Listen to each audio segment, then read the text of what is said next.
Hello and welcome back to the Loyal Sun Show. That's at the Loyal Suns on all the social medias. Follow us there and follow us here for Pitt sports content you won't want to miss. If you love Levance Fields wearing a t-shirt of himself on it and hate losing vital parts of your football program at very inopportune times, this is the place for you. The Loyal Sun Show, a safe, sunshiny place for your Pitt athletics fix, brought to you by Section 5. Fellas, we're back. We got to see a win at the Pete on Saturday night. There was some less than ideal news that broke earlier today, but we're going to stick to basketball for now. We'll get to that unfortunate news later on in the episode. But 2 wins on the week for the Pitt Hoops program. Beat Wake Forest on Wednesday, and then Notre Dame came in and got pounded on Saturday and honored 2 Elite 8 teams. It was a great night, great crowd. The Pete was rocking. How we feeling about the Hoops team?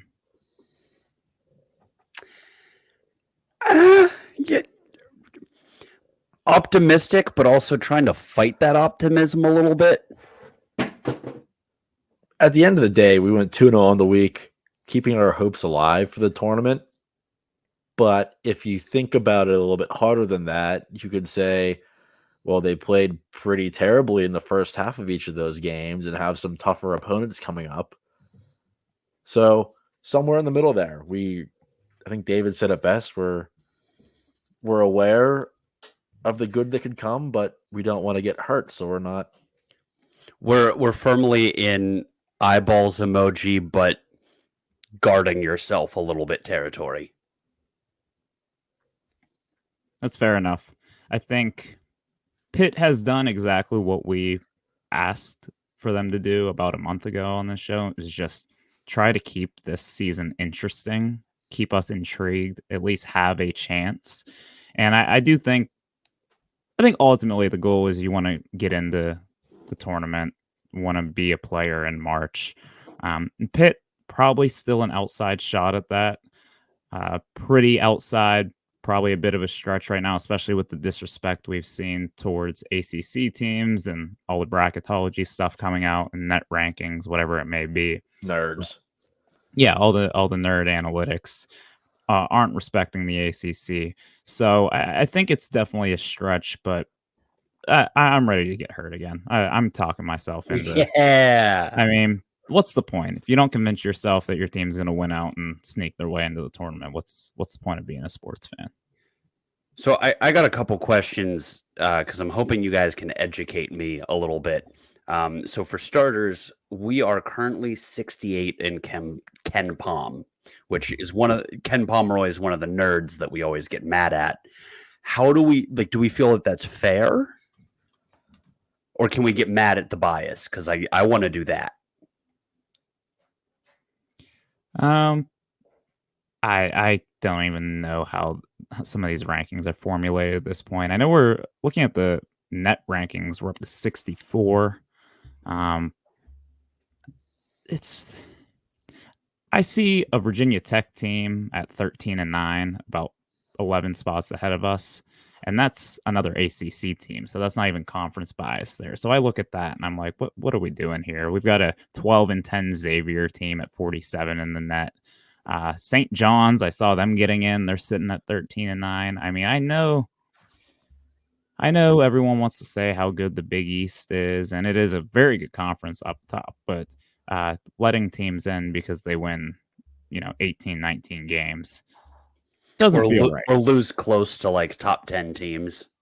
Yeah, I mean, if you're losing, you're losing. I saw a tweet earlier today about how a team has actually jumped in the rankings despite being 2-4 in their last 6. I believe that was Maryland, maybe.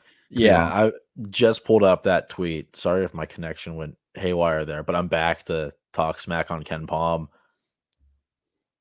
Pitt hasn't played consistently well enough to get a high ranking. I understand that. But the tweet that we were referencing was 3 weeks ago. Virginia was 69th in Ken Palm, and Maryland was 68 in Ken Palm. Virginia won 6 games and lost 0 over that span.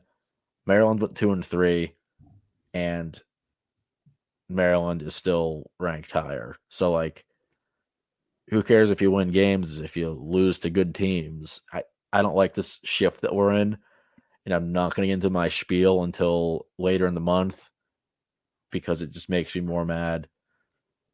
So I don't care. Just beat the teams you're supposed to beat, and hopefully we'll be in an okay spot down the stretch. The idea of rewarding good losses is so weird to me.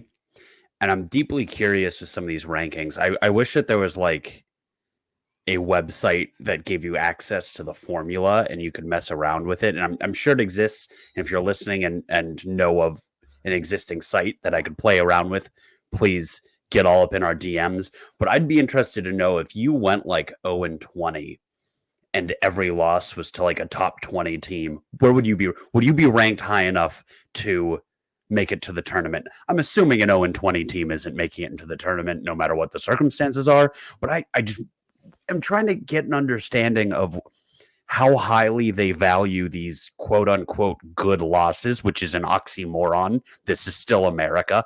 But like, I want to know the extent to which they are weighing those games, those results. It's all dumb. Yeah, I think to an extent, like I like using it as a piece. Like if we have analytics here and all the best teams that have played the best are near the top, like it's like with PER. People complain about PER with NBA players. It's like, it actually can't be that bad if it's consistently saying that Giannis, Jokic, and Embiid are the best players in the league. There has to be something to that, right? But I just think it's leaned way too heavily on. I think at some point, some common sense has to come in. And I do think the committee does a decent job of that when it comes time to make those decisions. Still, like, I think back to last year, and Pitt's playing a 6 seed in Iowa State, and they came into the tournament with 19 wins. Pitt goes in and beats them by 18 points. It's almost like, hey, we overranking those bad loss or those good losses a little bit. But I agree with you, Squid. There's a path for Pitt to make it in, and it's just beat the teams you're supposed to, maybe steal one or two that you shouldn't. And I don't know what that magic number is. I feel like a lot of Pitt fans have tried to find that. But I think if you can get to 22 wins, that's with the regular season plus the ACC tournament, I think you're sitting pretty at that point. Still going to be on the bubble. Maybe it's another play-in Dayton if they're playing that again in Dayton this year.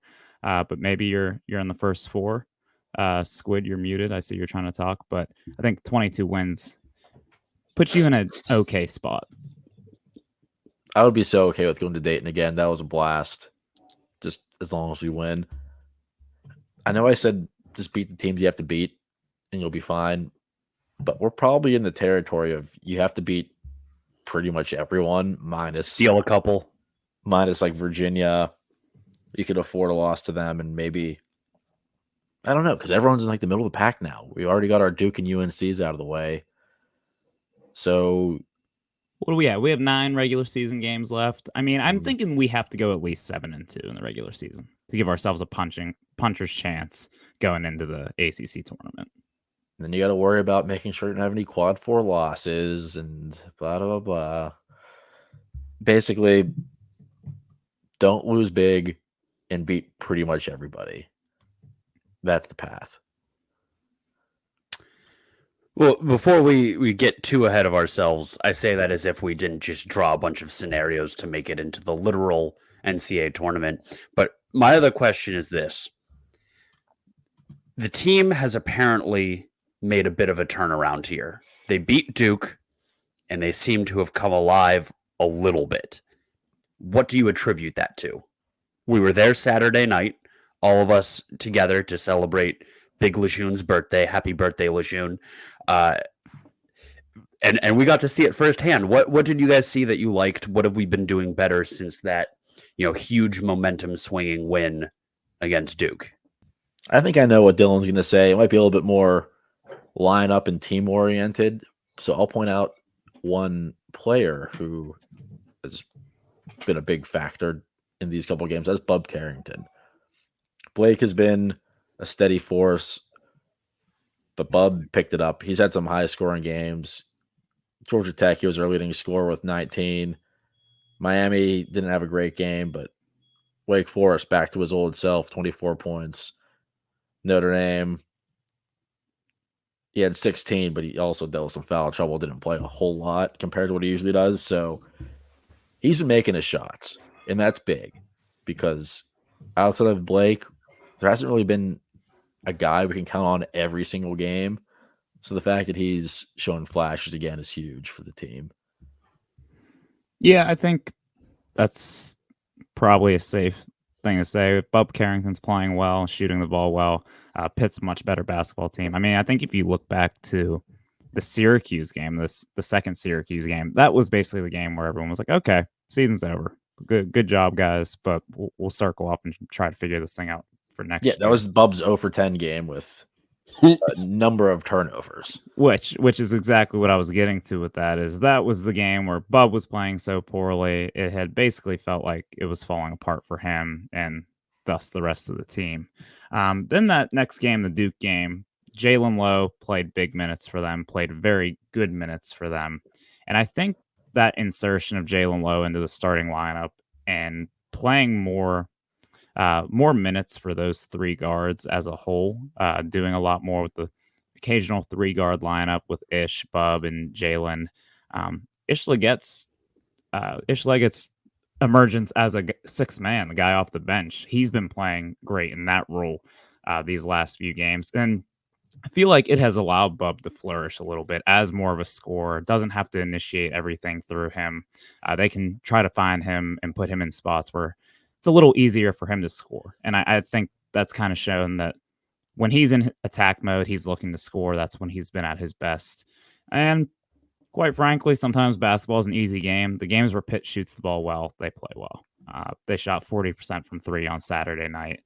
Started a little slow, but when Pitt's making shots, Blake Hinson goes 4 for 6 from 3, it opens things up a lot for them. So sometimes it's just a simple game, and they've kind of lived and died by the 3 a good bit this year. Got to give a new shout out to the lineup that's been thrown out there a lot. Could say it's Warriors lineup of death-esque. Bit of a small ball lineup. I remember the first time they trotted it out that Wake Forest game, I turned to my dad and said, so who's going to rebound? Because it's the lineup of Will Jeffress playing center. They went back to a little bit against Notre Dame. I don't know the numbers.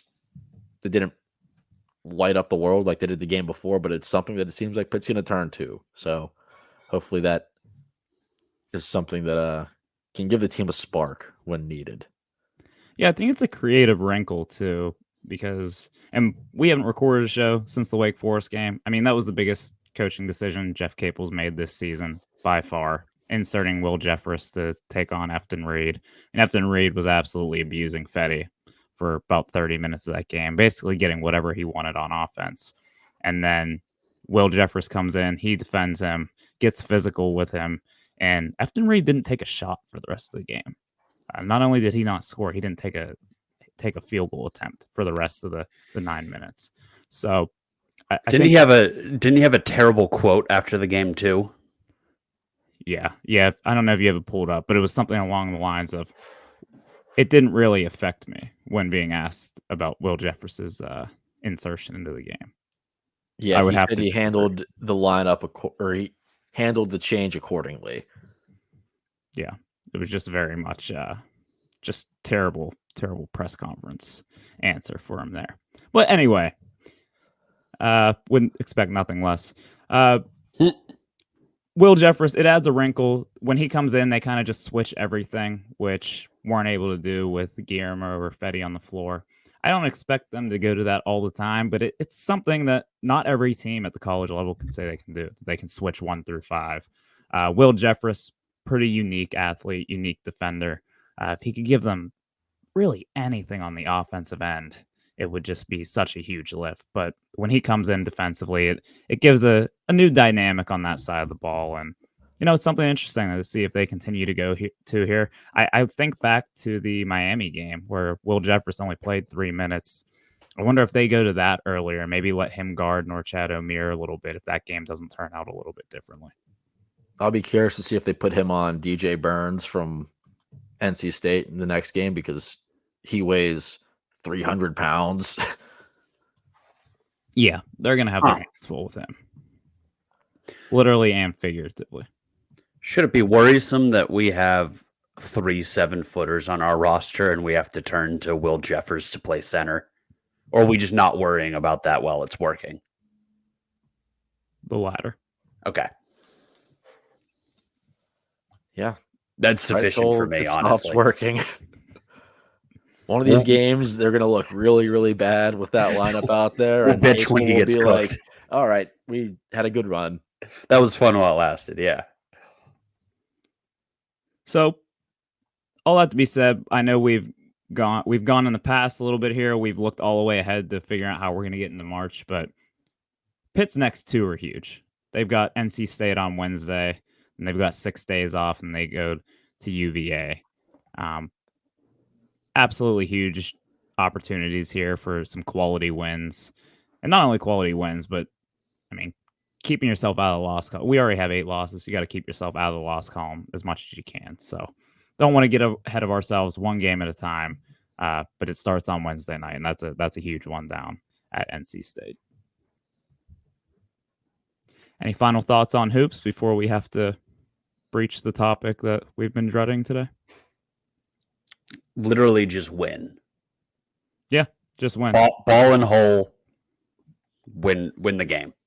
It's that simple. We all know someone who's trying to figure out the next steps in their life. They're looking for something new, or maybe just a break. What if there's a job opportunity for those looking to make a change that requires no experience and pays up to $19.50 an hour to start, plus 401k and healthcare benefits? Whether someone you know is in between jobs, transitioning careers, or even just a recent grad or current student on break, Haddad Accelerated Delivery is an Amazon delivery partner that offers flexible opportunities to those looking for work. Whether it's part-time or full-time, long-term, or just until you figure out your next big move, Haddad Accelerated Delivery offers the stability and professional development you need. If you know someone who might benefit from talking to the team at Haddad, have them text 464646 to apply. That's a text to 464646 to apply. Hey Panther Nation, have you ever crashed your spin scooter going down Cardiac Hill? Or wiped out on an icy sidewalk in South Oakland? Have you ever been hit by a bus crossing Forbes Avenue? Well, you may not have to pay that hospital bill on your own. If you're hurt in an accident, pick up the phone and call Guido at Guerrera Law. Guido Guerrera is a University of Pittsburgh Law School grad, Pitt Football superfan, and experienced personal injury attorney who's licensed in Pennsylvania and Ohio.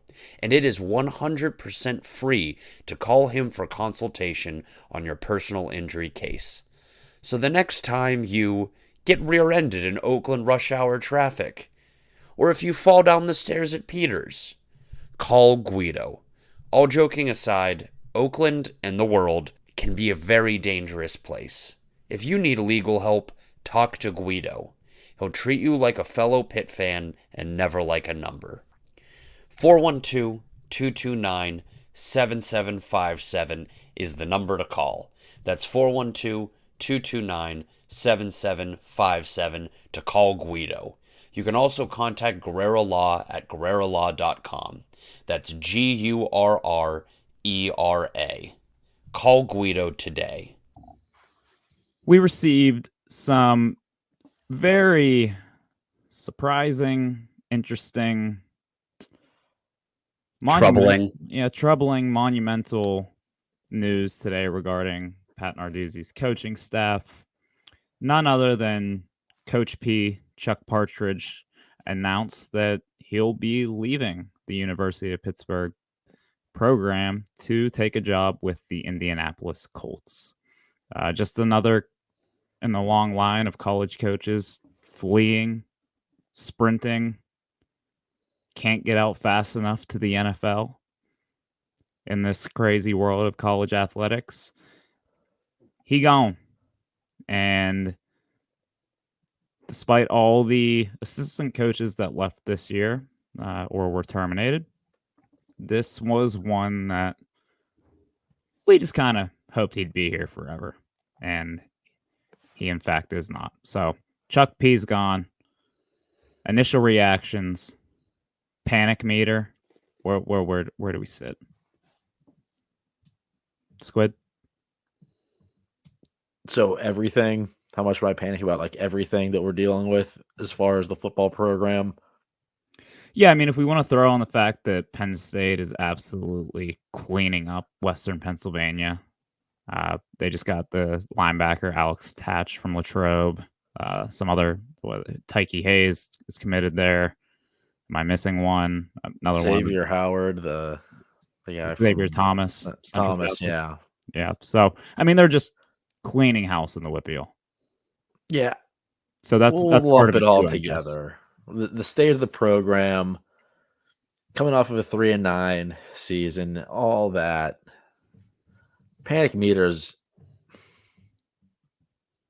we're going at a 7.9 out of 10. I think if one of these things happened, we'd be like, all right, we can get through this. But if you lose your best position coach, you're not recruiting that well, and you're coming off of your worst season in a long time, things are bad. And it's going to be hard to turn it around anytime soon. So the only reason I'm not going full panic mode is because I think Nate Yarnell can keep this team afloat for a while, and maybe there's a shot that we can get some life rafts and lifeboats out there and save what we built over the past few years before last year. But no, today was a very large kick in the balls. So the sheriff, Nate Yarnell, is the saving grace of the program right now. Yeah, and Cade Bell. Jesus Bartholomew. Yeah. The thing with the Coach Partridge announcing he was leaving, I felt like this offseason, with how bad the last season went and with what we were kind of expecting in terms of guys transferring out, getting decimated by the transfer portal, not being able to bring anyone in, Will Narduzzi just go back to his old ways. It was like, no, actually kept the team together pretty well. Didn't have any super major hits in the portal. Brought in some talented players, hired a new young OC. Seemed like they're kind of shifting the philosophy on that side of the ball. And it was like, you know what? All things considered, this offseason kind of went as well as it could have. And then we get hit with this bomb today that, I mean, Chuck Partridge, probably number 2 in charge down there under Narduzzi. A lot of people will probably credit him with their success over the last few years, save last year, as much as anyone. Elite recruiter, elite coach, has put Pitt on the map as a school that has the best defensive lines in the country, one of the best defensive lines in the country year in and year out. And February 5th, he just up and leaves us. And now we got to scramble to fill what is probably what was the most important member of this staff other than Pat Narduzzi. So, panic meter, 8.2. I'm up there. I'm not ready to sell off the football program so we can shift all the resources towards getting Malik Thomas to Oakland. As I've seen some people suggest, maybe become a Big East basketball only member. I've seen that thrown around. I'm not quite there yet, but it's crossed my mind. David? I think I'm at a 0. So you feeling good about the season? No, I've just completely disassociated. I don't go on Twitter anymore. I don't go on the Lair anymore. I don't refresh our page on The Athletic anymore.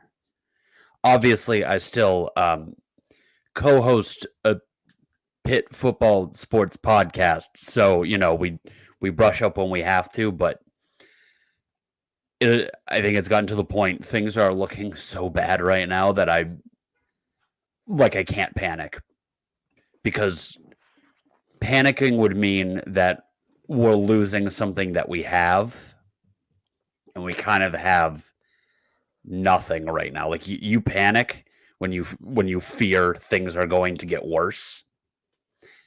I don't know if they can. We just went 3-9, lost, and you guys kept throwing in the caveat of like the second most important coach on the team. I would argue maybe more important than Pat Narduzzi, because of like he kept this program afloat when Narduzzi was not acting in the best interest of the success of the program. Like, how many years should we have been like 3-9, but we led the country in sacks somehow? Well, not somehow. We had Chuck Partridge. No, I'm a 0 on the panic meter, because I'm at the point now where like that program has to make me care deeply enough to panic again. I'm going to be at every game next year, but right now I'm kind of at the point of like I'm not going to fret over every little thing that happens between now and September, and I'm just going to hopefully be pleasantly surprised when the team takes the field. You're gonna enjoy life a little bit. You're not gonna I'm going to try. not gonna let this team ruin several months of your year. No. Commendable. Like there were some June and May nights in the past couple years where I let like recruits in the transfer portal ruin like summer nights.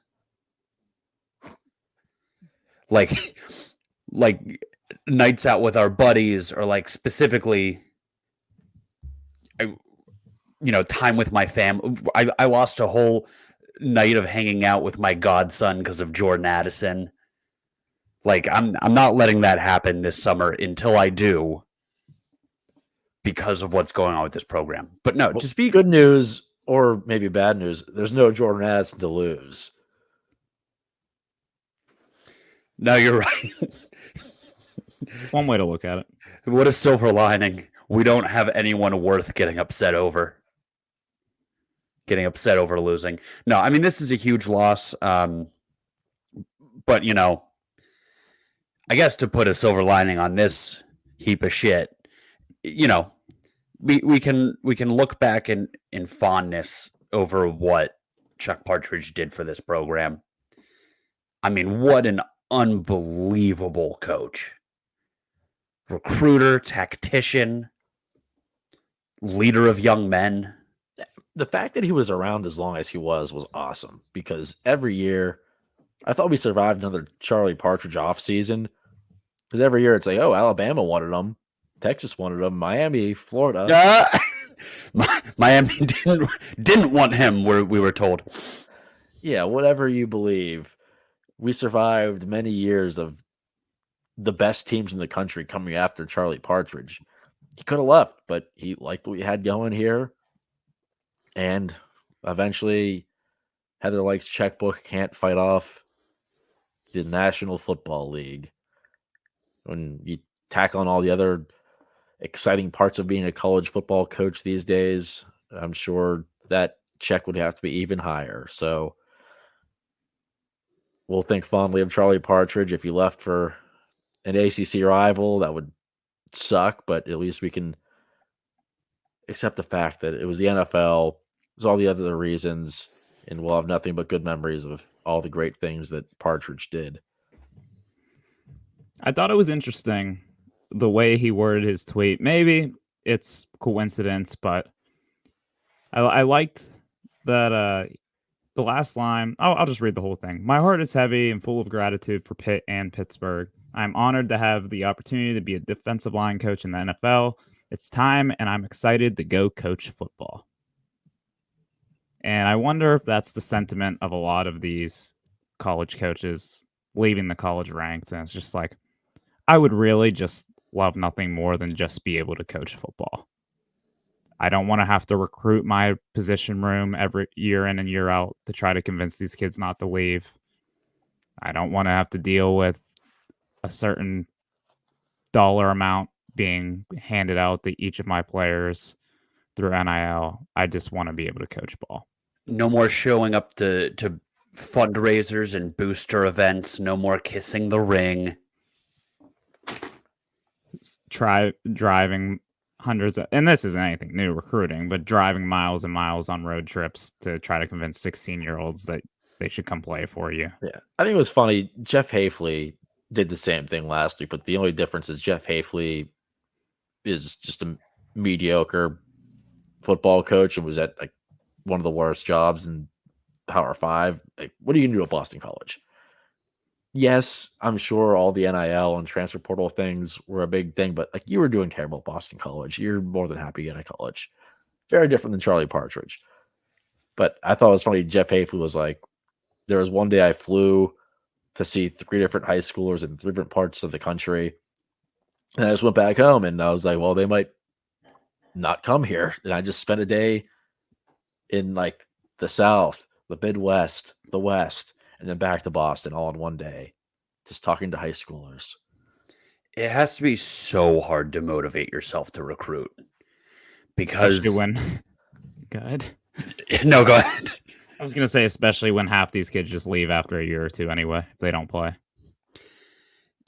Yeah. Or if they're good, they leave to go play somewhere better. I was going to go the direction of social media has made these kids really goofy. But I mean, your point is even more measurable and correct. But yeah, I mean, this landscape is not conducive to coaches having work-life balance or really like a life or happiness.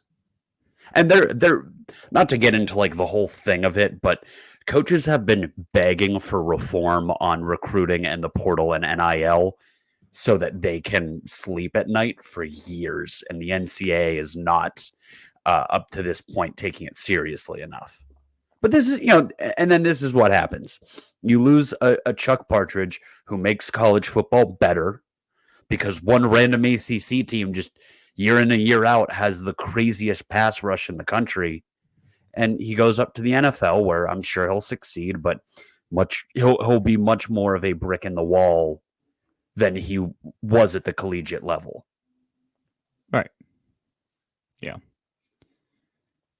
Well, I'm glad we had him for as long as we did because some of the defensive linemen who've come through here and some of the defensive line units that we've got to watch, it's just been like comical. Like I can think back to specific games. Like one that jumps out, one of many that jumps out is like the Pitt Louisville game in the COVID year when Pat Jones and Rashad Weaver were just wreaking havoc. Sorry, not Rashad Weaver. Did Rashad Weaver play the COVID year? Yeah, he got hurt in 2019. Yep. So they were just wreaking havoc on both sides of the defensive line against this poor Louisville team who had no shot of blocking Pat Jones. It's just like we've had several of those guys come through the program playing under Coach P. Watch Kalijah Cansey game at the games. Hey, let's watch Kalijah Cansey on this play. Oh, he split a double team and blew up that play before the running back could even get the ball. We talk about it with college basketball a lot, how there aren't guys that as a freshman they play a little bit. As a sophomore, they play a little bit more than as a junior. They're starting, and as a senior, they're amazing. And you can like track the progress of guys. College basketball, that's gone. Everyone transfers. That's a figment of our imagination. College football is like that too in a way. There's very few guys that hang around and increase their playing time year after year at one school. I don't know if Pitt was really that way across the board, but at the D line it was. Yeah. So we would get a glimpse of a young Pat Jones and be like, oh, what do we have here? And then the next thing you know, he's getting drafted. Same thing with Twyman. It's like, hey, that guy could be great next year. And he was. And that's all because of Charlie Partridge. So keeping the units together when guys weren't playing, those guys trusted the process. And you saw it on Twitter today. I think the whole D-line room tweeted something like, oh my gosh, I'm heartbroken. You're the man. Even Marquez Williams, who was not a defensive end, was tweeting that. And all the former players, John Morgan, Rashad Weaver, they say, yeah, you're the best coach I've ever had. Yeah, I think. And I think it says a lot about him, too, that he was willing to wait until after. Like, he he restocked the cabinet before he left. Like, he went and he did big things in the portal. You know, hopefully, fingers crossed, reloaded us at a position that was struggling last year and then lost a couple guys before stepping onto the NFL. It makes me wonder if he had an arrangement with the Colts a while ago that was kind of kept quiet. Kind of like how like Harbaugh was definitely the full way out the door by the time he won a literal national championship. But yeah, it makes you wonder. The guy cared. He showed the same amount of commitment, the same amount of buy-in that he preached to his players and got out of his players. Because you're right, Squid. There's so many guys who I would have thought would have been in the portal years ago who he got to stick around and who, did something with their Pitt careers. Yeah, reason 2,765 why I find it hard to blame these athletes who transfer around, because handful of kids just told we're excited as hell to learn from the best defensive line coach in the country, and about a month after they step on campus, he's gone. So nothing against Coach P. It happens all over the country.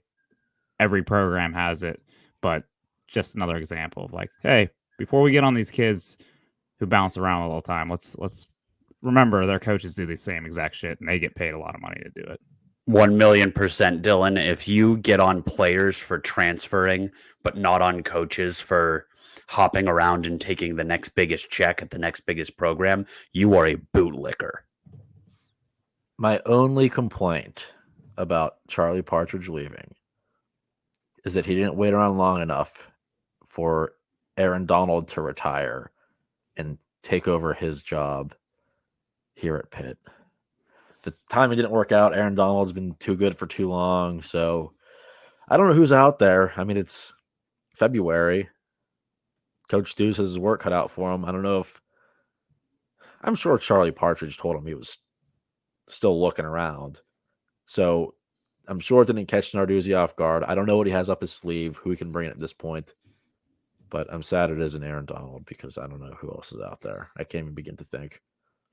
Has he committed to coming back to the NFL for another year? There was all the noise he'd retire like the last 2 seasons. I don't know. Maybe they're working something out.